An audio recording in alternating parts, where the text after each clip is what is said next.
Mood is the feeling that you get from a work of literature or art. Another way to describe mood is atmosphere. When you walk into a place, it has an atmosphere that makes you feel a certain way.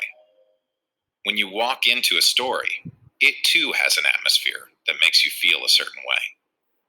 The mood of a story can be calm, annoyed, frantic, joyful, gloomy, romantic, hopeful, or tense. How might you describe the mood of this video right now? Sweet and playful, right? How about now?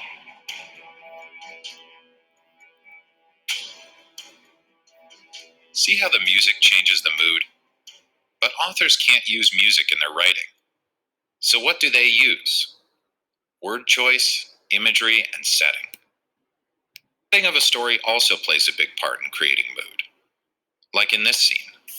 What time is it? Tim asked Jacob.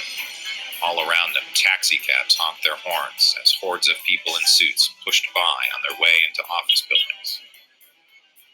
What is the setting? What mood does the setting create?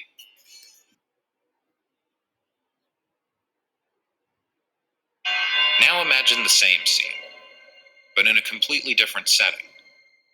Like this one. What time is it? Tim asked Jacob. Weak moonlight cast shadows over the crumbling gravestones. A lone owl hooted somewhere in the darkness above. How has the setting changed the mood? In reading this week, we have been looking at the setting of our books. We will be continuing exploring the setting, and we will be thinking about how does the setting affect the characters.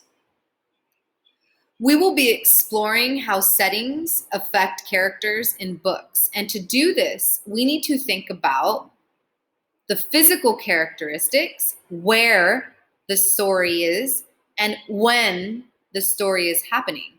But we also need to think about the mood and the atmosphere. You just learned from the short video that the mood of the setting is the feeling the reader gets when they read the text. Just about any word that can describe an emotion can also describe the mood of a story. Here are some examples. For example, peaceful, scary, ominous, suspenseful, tense, cheerful. Do any of these words describe the mood of the setting in your novel? The strategy that we'll be working with today is asking ourselves, what kind of place is this? As you read, ask yourself, what kind of place is this setting? When the setting seems normal, like a school, for example, in the fight, they're at school. Well, the setting is quite normal. It's a school. What's so unusual or special about the school? When the setting seems normal, like a house or a school or a shop, you really need to ask yourself, what kind of school is this? What kind of house is this? As I read The Fight again, I asked myself, what kind of school is this? And then I started noticing some things here in the text that I highlighted in yellow. Let's read. Then we started shoving each other under the basket and pointing fingers and making threatening faces. This was fine with me because looking threatening was one of the things I did best. Ugh, that doesn't sound nice. Mike and I glared angrily at each other. There's a lot of anger.